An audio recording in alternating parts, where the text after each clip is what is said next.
어머니, 남편에게는 절대 말하지 마세요. 어머니가 약해져야 제 말을 잘 들으니까요. 이게 뭐예요? 혈압약이네요. 어머니, 언제 병원에 가셨어요? 아니야. 별거 아니야. 그냥 건강검진 받은 거야. 어머니께서 요즘 건망증이 심해지신 것 같아요. 혹시 치매 초기 증상은 아닐까요? 나는 치매가 아니야. 아버지가 20년 동안 기록한 일기야. 내가 어머니에게 한 모든 일들이 다 적혀 있어. 여보, 이것들은 다 조작이야. 어머니와 아버지가 나를 쫓아내려고 꾸민 일이라고. 서연아, 그만해. 더 이상 변명하지 마. 20년간 완벽한 며느리로 살아온 여자. 하지만 그 완벽함 뒤에 숨겨진 충격적인 진실이 마침내 드러납니다. 사연 시작하기 전에 구독과 좋아요 부탁드립니다. 알림 설정까지 해주시면 오늘 하루가 더욱 즐겁고 행복하게 빛나실 거예요. 서울 강남구의 고급 아파트 단지. 겉보기엔 평범하고 화목해 보이는 박철호의 집에는 4명의 가족이 살고 있었습니다. 하지만 이들 각자의 마음속에는 남들이 알 수 없는 복잡한 감정들이 자리하고 있었죠. 68세의 시어머니 김영수는 평생을 가정에 헌신해온 전통적인 여성이었습니다. 젊은 시절부터 남편과 자식들을 위해 자신의 모든 것을 희생해왔던 그녀는 아들이 결혼하면서부터 서서히 변해가기 시작했습니다. 예전엔 동네 부녀의 활동도 활발히 하고 친구들과의 모임도 즐겨 했던 활동적인 성격이었는데 언제부턴가 집안에서만 조용히 지내게 되었죠.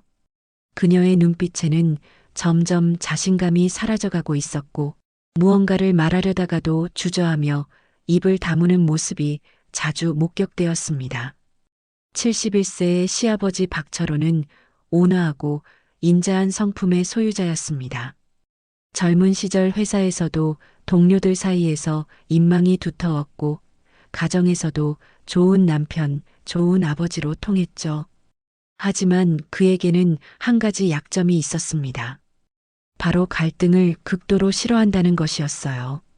가족 간에 불화가 생기거나 말다툼이 일어날 조짐이 보이면 그는 항상 중재자 역할을 자처하며 사태를 진정시키려 노력했습니다.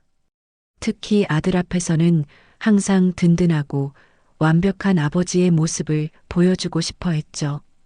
그래서 때로는 자신이 느끼는 불편함이나 의문점들도 속으로 삼켜버리곤 했습니다. 45세의 며느리 최서연은 누가 봐도 완벽한 여성이었습니다. 명문대를 나왔고 외모도 단정하고 세련되었으며 말씨도 고상했죠. 시댁 식구들뿐만 아니라 동네 사람들도 모두 그녀를 칭찬했습니다. 박 선생 아들이 정말 좋은 며느리를 만났다는 소리를 자주 들었죠. 그녀는 항상 예의 바르고 공손했으며 시부모님께 효도하는 모습도 남달랐습니다. 하지만 그녀의 이런 완벽한 모습 뒤에는 아무도 모르는 다른 면이 숨겨져 있었습니다. 47세의 아들 박준호는 외국계 기업에서 중간 관리자로 일하고 있었습니다.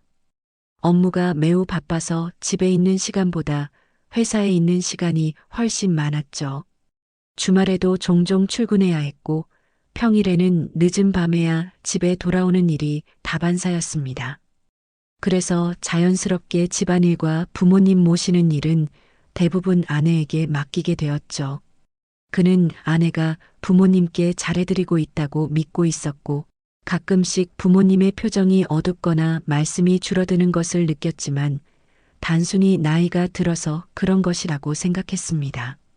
이렇게 4명의 가족은 각자 다른 생각과 감정을 품고 한 지붕 아래서 생활하고 있었습니다. 겉으로는 평범한 가정의 모습이었지만 그 속에서는 보이지 않는 균열이 조금씩 벌어지고 있었죠. 특히 김영수는 날이 갈수록 자신의 목소리를 잃어가고 있었고 박철호는 그런 아내를 지켜보면서도 어떻게 해야 할지 몰라 답답해하고 있었습니다. 반면 최서연은 자신이 이 집의 실질적인 주도권을 쥐고 있다는 사실에 은밀한 만족감을 느끼고 있었고, 박준호는 이 모든 상황을 전혀 눈치채지 못한 채 바쁜 일상에만 매달려 있었습니다. 20년 전 최서연이 박준호와 결혼하여 이 집에 처음 들어왔을 때의 모습은 정말 완벽했습니다. 그녀는 시어머니 김영순에게 깍듯이 예의를 지켰고 시아버지 박철호에게도 존경심을 표했죠. 집안일도 솔선수범해서 도왔고 명절 준비나 손님 접대에도 적극적으로 나섰습니다. 어머니, 제가 할게요. 많이 힘드시죠? 서연은 항상 이런 식으로 말했습니다. 영수는 그런 며느리가 고마웠고 철호 역시 아들이 좋은 배우자를 만났다며 흐뭇해했죠. 친척들과 지인들도 모두 서연을 칭찬했습니다. 하지만 시간이 흐르면서 미묘한 변화가 시작되었습니다. 처음에는 정말 작은 것들이었어요. 어머니, 요즘 그런 스타일은 좀 구식이에요라든지 어머니 나이에는 이런 색깔이 더 어울릴 것 같아요 같은 말들이었죠. 영수는 처음엔 며느리가 자신을 위해 해주는 조언이라고 생각했습니다. 그런데 그 조언들이 점점 구체적이고 빈번해졌습니다. 영순이 친구들과 만나려고 하면 어머니, 요즘 코로나도 그렇고 감기도 돌아다니는데 괜찮으실까요? 라고 걱정을 표하곤 했죠. 영순이 새로운 옷을 사오면 어머니, 이 옷보다는 제가 골라드린 저 옷이 더 어울리는 것 같아요 라고 은근히 자신의 취향을 강요했습니다. 더욱 교묘한 것은 서연이 이런 말들을 할 때마다 항상 웃는 얼굴로 다정한 어조로 했다는 점이었습니다. 그래서 영수는 며느리가 자신을 무시하거나 통제하려는 것인지 아니면 정말로 자신을 위해서 하는 말인지 구분하기 어려웠죠. 시아버지 철호도 처음에는 별다른 의심을 하지 않았습니다. 며느리가 시어머니를 챙기는 것은 당연한 일이라고 생각했거든요. 하지만 점점 아내 영순이 예전과 달라지는 모습을 보면서 뭔가 이상하다는 생각을 하기 시작했습니다. 영수는 예전에 즐겨하던 동네 부녀회 활동을 그만두었습니다. 나 같은 사람이 무슨 부녀회 활동이야. 며느리 말이 맞아. 집에서 조용히 있는 게 낫겠어라고 말했죠. 오랫동안 함께 어울렸던 친구들과의 모임도 점점 참석하지 않게 되었습니다. 영순아, 왜 요즘 모임에 안 나와? 보고 싶다고 친구들이 전화하면 영수는 미안해. 나이 들어서 몸도 안 좋고 며느리한테 패 끼치기 싫어서 라고 대답했습니다. 하지만 정작 영순의 몸이 아픈 것도 아니었고 서연이 직접적으로 나가지 말라고 한 것도 아니었어요. 서연은 정말 교묘했습니다. 어머니, 친구분들과 만나시는 거 좋죠. 하지만 요즘 어머니 컨디션이 좋지 않으신 것 같아서 걱정돼요 라거나 어머니께서 피곤해 하시는 것 같은데 혹시 모임에서 무리하신 건 아닌가요? 라고 말했죠.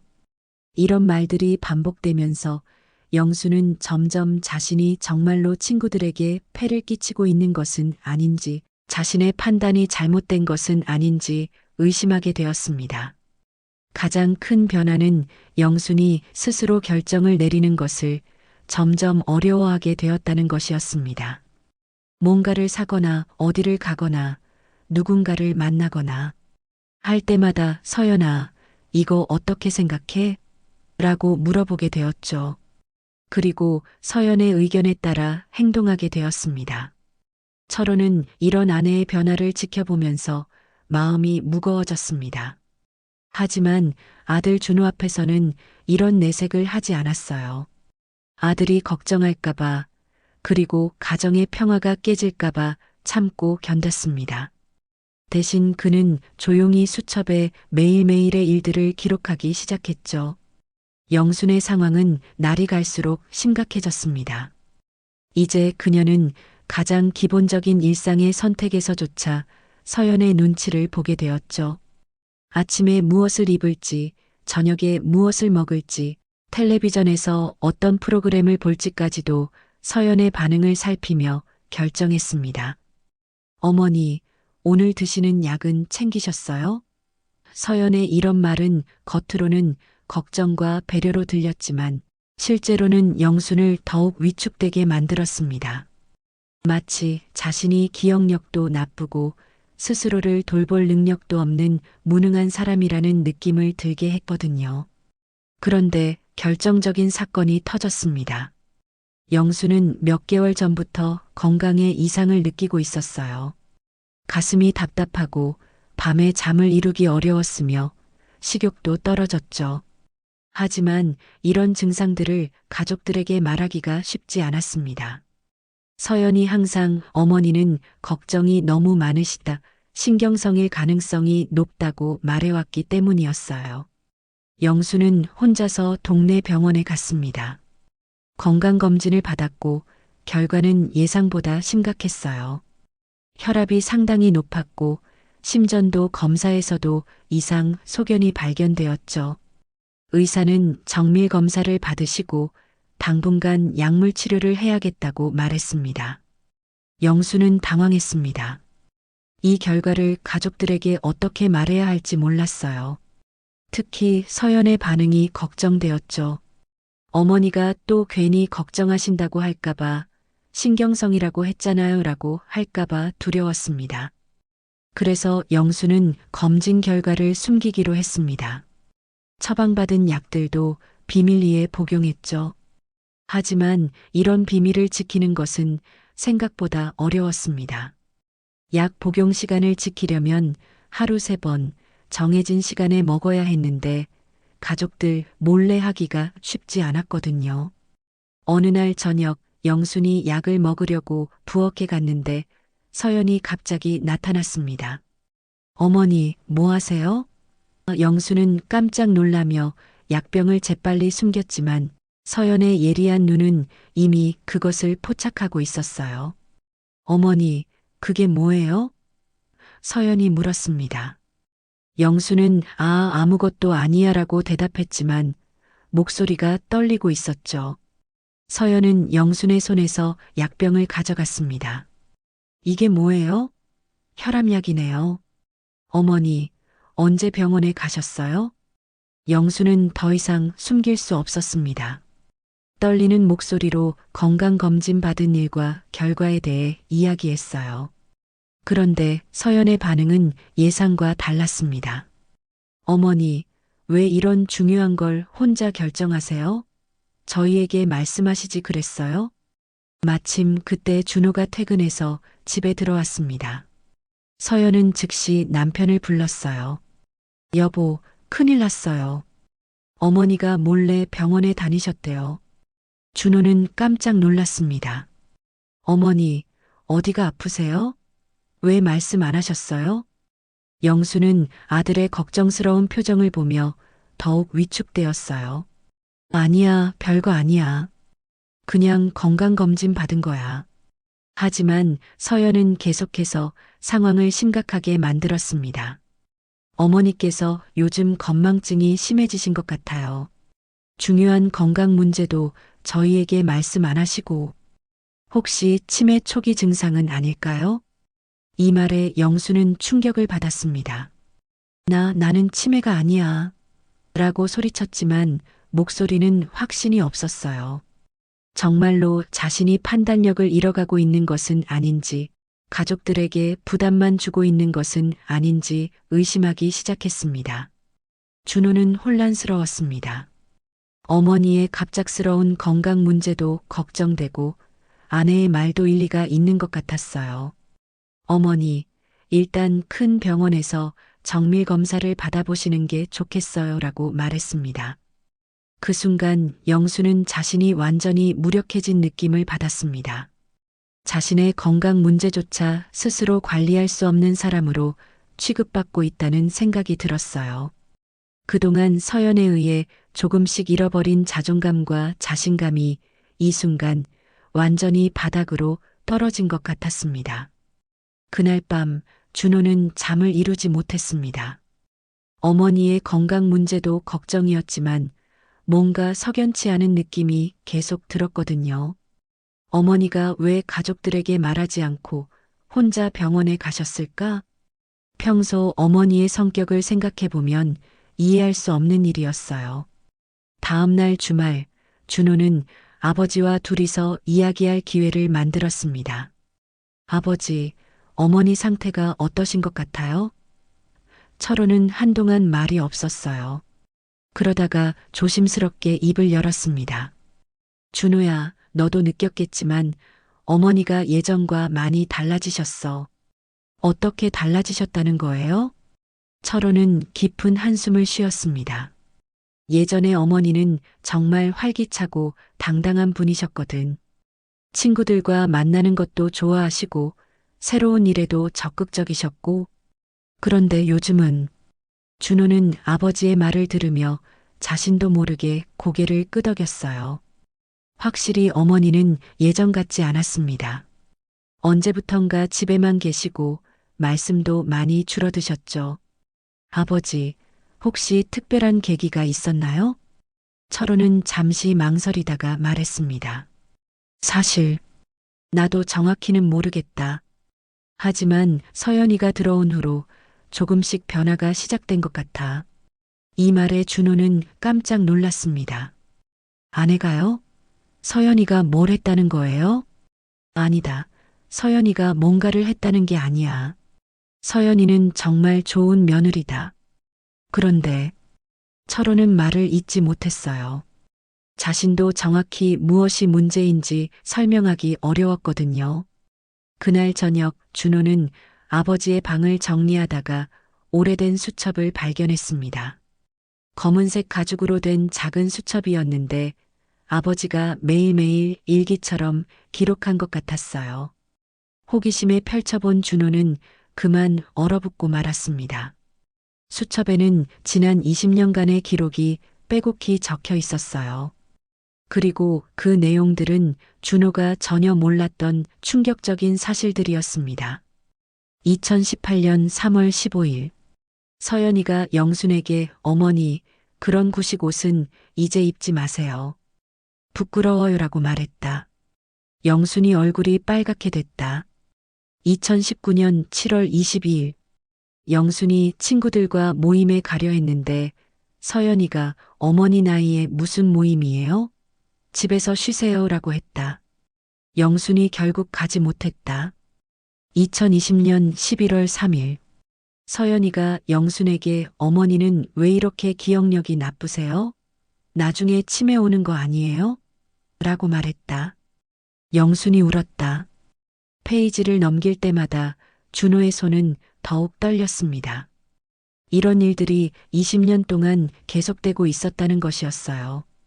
그리고 자신은 전혀 몰랐다는 사실이 더욱 충격적이었습니다. 가장 최근 기록을 보니 더욱 구체적이었습니다. 2024년 12월 10일, 서연이가 영순에게 어머니, 준호에게는 말하지 마세요. 어머니가 약해져야 제 말을 잘 들으니까라고 했다. 나는 부엌 뒤에 숨어서 들었다.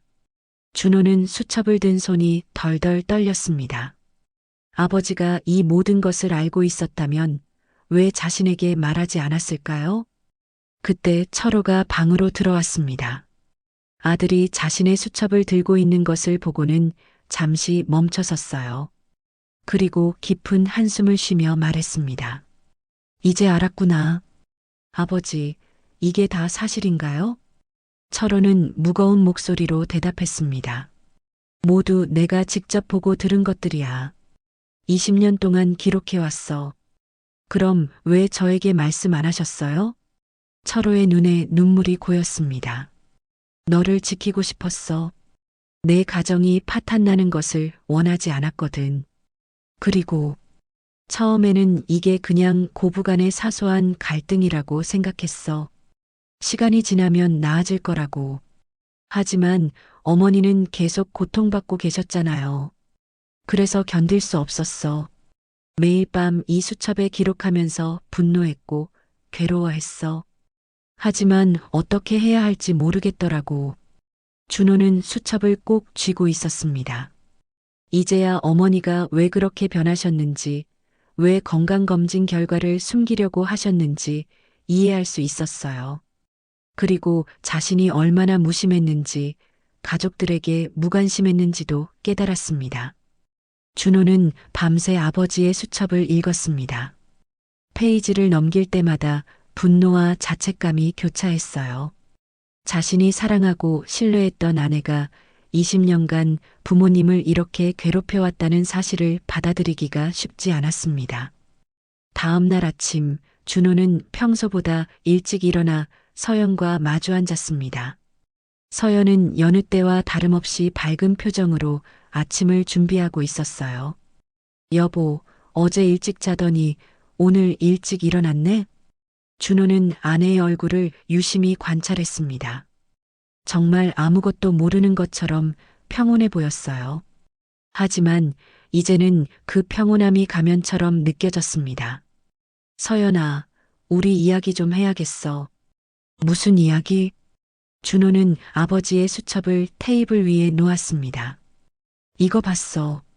서연의 표정이 순간 굳어졌어요. 하지만 곧 다시 평상시의 표정을 되찾았습니다. 그게 뭔데? 아버지가 20년 동안 기록한 일기야. 내가 어머니에게 한 모든 일들이 여기에 다 적혀 있어. 서연은 잠시 당황한 기색을 보였지만 곧 차분하게 말했습니다. 여보, 그게 무슨 소리야? 나는 항상 어머니께 잘해드렸잖아. 잘해드렸다고? 이걸 봐. 준호는 수첩의 한 페이지를 펼쳤습니다. 2022년 8월 어머니가 새 옷을 사오셨는데 내가 어머니 나이에 무슨 그런 화려한 옷이냐고 했다고 되어 있어. 서연의 얼굴이 조금 붉어졌습니다. 그건 정말 어머니를 위해서 한 말이었어.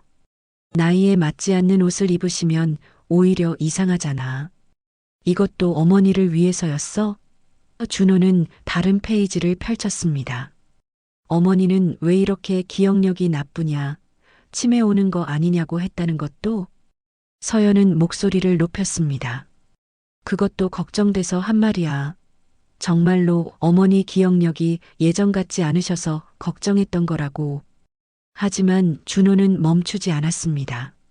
가장 결정적인 부분을 읽어주었어요. 어머니, 준호에게는 말하지 마세요. 어머니가 약해져야 제 말을 잘 들으니까라고 했다는 것도 어머니를 위해서였어. 이 말에 서연의 얼굴이 완전히 변했습니다.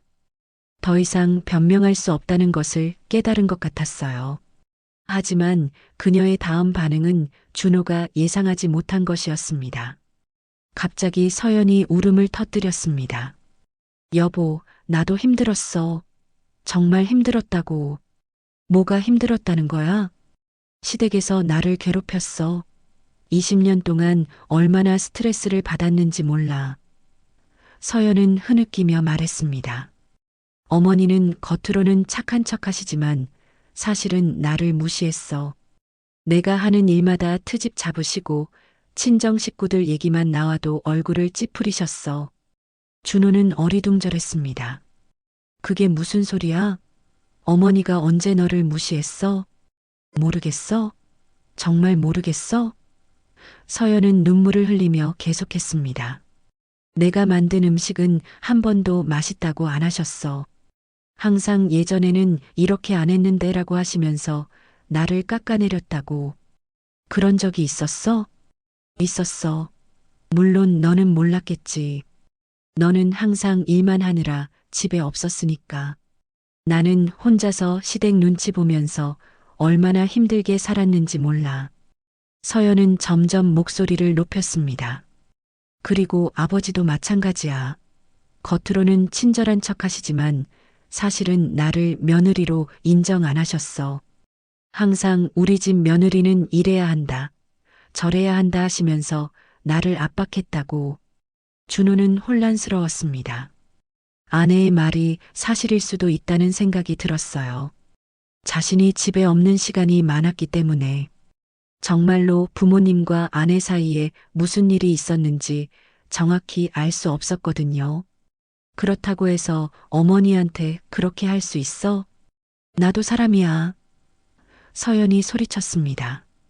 20년 동안 참고 참았는데 가끔 한두 마디 하는 게 그렇게 잘못된 거야?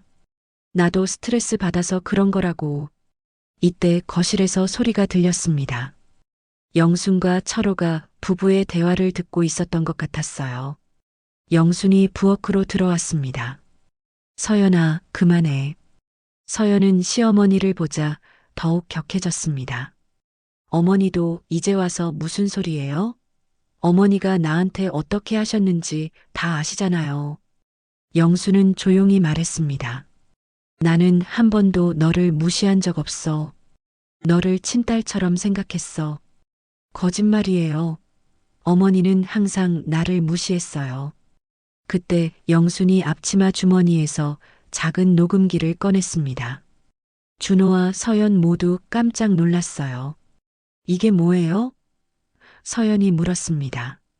영수는 떨리는 손으로 녹음기의 재생 버튼을 눌렀습니다. 그러자 서연의 목소리가 선명하게 들려왔어요. 어머니, 준호에게는 절대 말하지 마세요. 어머니가 약해져야 제 말을 잘 들으니까요.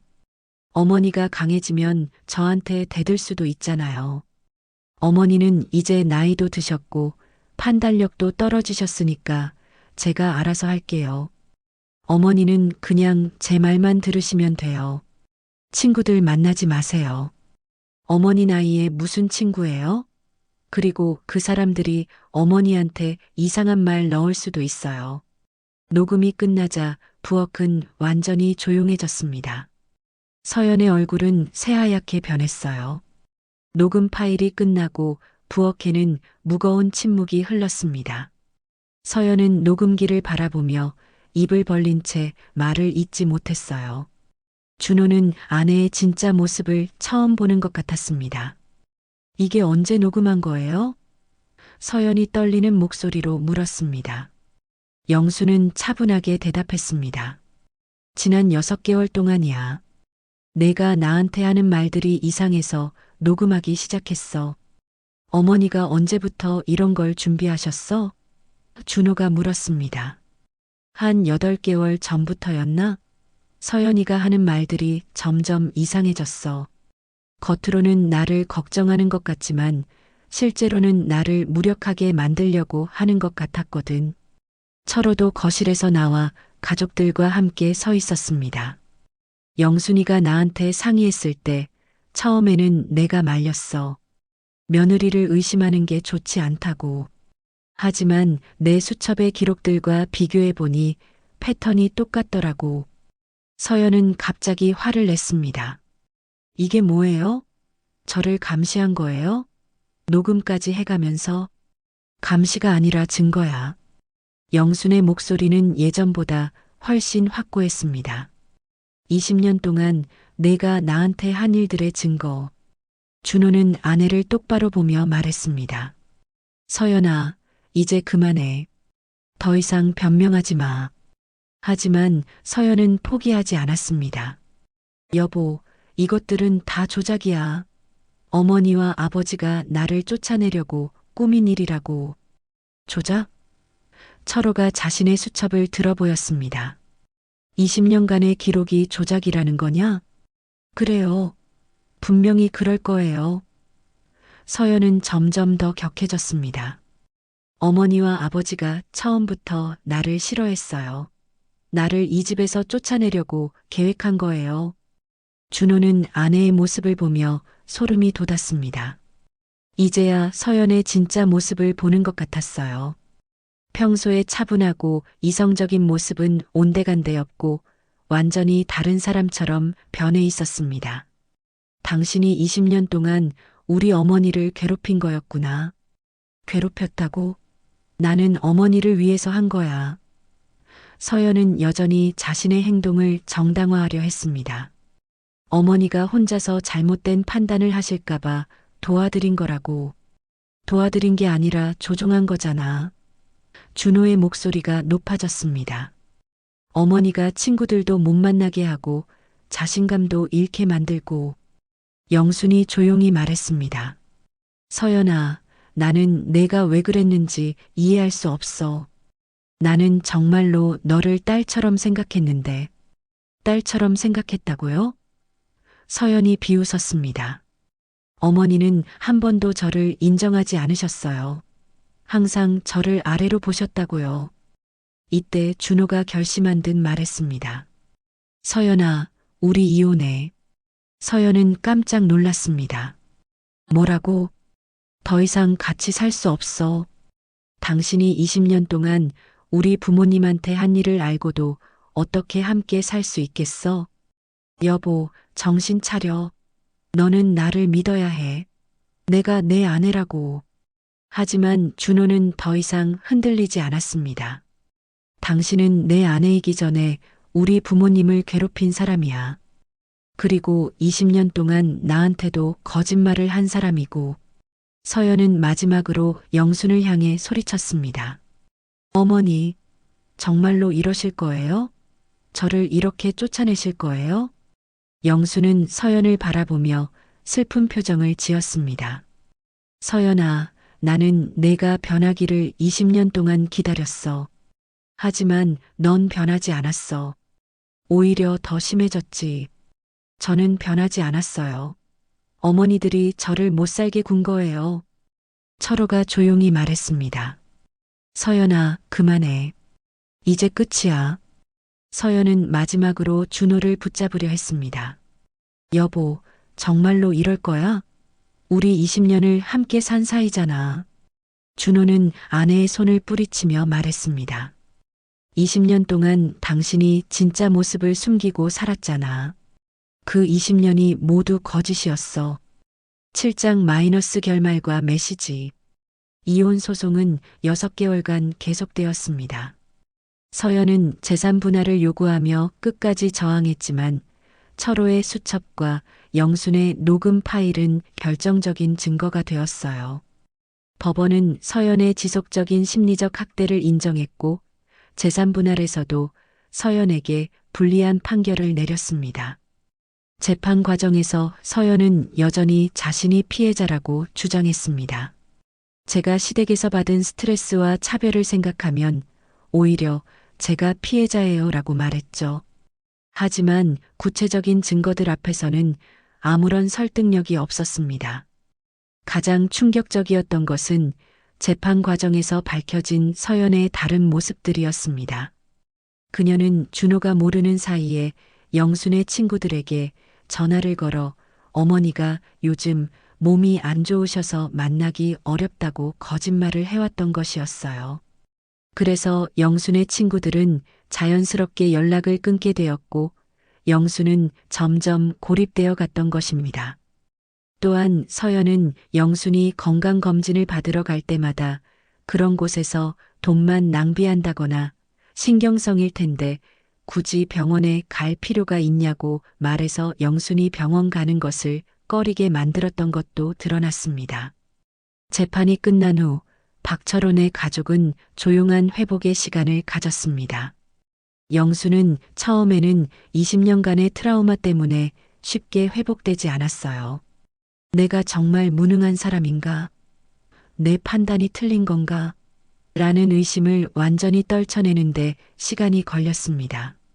하지만 준호와 철호의 꾸준한 관심과 지지 덕분에 영수는 서서히 자신감을 되찾기 시작했습니다. 준호는 회사 일을 줄이고 부모님과 더 많은 시간을 보내기로 했어요. 20년 동안 부모님께 무관심했던 것을 후회한다며 이제라도 제대로 된 아들이 되고 싶다고 말했습니다. 영수는 6개월 만에 친구들과의 만남을 재개했습니다. 처음에는 어색했지만 친구들은 모두 영순을 반갑게 맞아주었어요. 영순아, 왜 그렇게 연락이 없었어? 우리 얼마나 보고 싶었는데 라는 말을 들으며 영수는 눈물을 흘렸습니다. 철호는 20년간 혼자 견뎌온 고통을 아들과 나누게 되면서 마음이 한결 가벼워졌습니다. 아들아, 미안하다. 진작에 말했어야 했는데 라고 사과했지만 준호는 아버지 잘못이 아니에요. 제가 너무 무심했던 거죠라고 대답했습니다. 1년 후 영수는 지역 노인의 활동을 시작했습니다.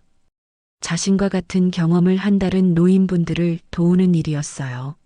나같이 당한 사람들이 또 있을 수 있으니까라며 적극적으로 활동했습니다. 준호는 이혼 후 혼자 살면서 자신의 삶을 돌아보는 시간을 가졌습니다. 일에만 매달려서 가족을 제대로 돌보지 못했다는 반성과 함께 앞으로는 진짜 중요한 것이 무엇인지 알고 살아야겠다고 다짐했어요. 서연은 이혼 후 다른 지역으로 이사를 갔습니다. 끝까지 자신의 잘못을 인정하지 않았지만 법적으로는 더 이상 박철호 가족을 괴롭힐 수 없게 되었죠. 이 사건은 주변 사람들에게도 큰 경각심을 주었습니다. 겉으로는 화목해 보이는 가정에서도 이런 일이 일어날 수 있다는 것, 그리고 가스라이팅은 연인 사이뿐만 아니라 가족 관계에서도 발생할 수 있다는 것을 보여준 사례였거든요. 준호는 훗날 이렇게 말했습니다. 20년 동안 우리 가족이 겪은 일은 정말 끔찍했지만 결국 진실이 밝혀져서 다행이었어요. 만약 계속 모르고 살았다면 어머니는 더 큰 고통을 당하셨을 거예요. 영순도 처음에는 왜 이런 일이 우리 가족에게 일어났나 원망했지만 이제는 이 경험을 통해 더 강해진 것 같아요. 그리고 진짜 가족의 소중함을 알게 되었죠라고 말했습니다. 가족이라는 이름으로 포장된 폭력은 더욱 교묘하고 위험합니다. 하지만 진짜 가족은 서로를 보호하고 서로의 목소리에 귀 기울이며 서로의 존재를 소중히 여기는 사람들입니다. 늦었다고 생각할 때가 가장 빠른 때입니다. 주변에 소중한 사람들이 보내는 작은 신호들을 놓치지 마세요. 그리고 용기를 내어 진실을 마주할 때 비로소 진정한 치유와 회복이 시작됩니다. 사랑한다는 이름으로 누군가를 통제하려 하지 마세요. 그리고 누군가 당신을 그렇게 대한다면 그것은 사랑이 아닙니다. 진짜 사랑은 상대방을 있는 그대로 인정하고 그 사람이 자신의 목소리를 낼 수 있도록 도와주는 것입니다. 오늘도 어딘가에서 조용히 고통받고 있을 누군가를 위해, 그리고 용기를 내어 도움을 요청하려는 누군가를 위해 이 이야기를 전합니다. 당신은 혼자가 아닙니다. 그리고 변화는 언제나 가능합니다. 오늘 사연 어떠셨나요? 마음에 닿으셨다면 구독과 좋아요 부탁드립니다. 이야기가 널리 알려질 수 있도록 공유해 주시면 더 큰 행운이 찾아오실 거예요. 끝까지 시청해 주셔서 감사합니다.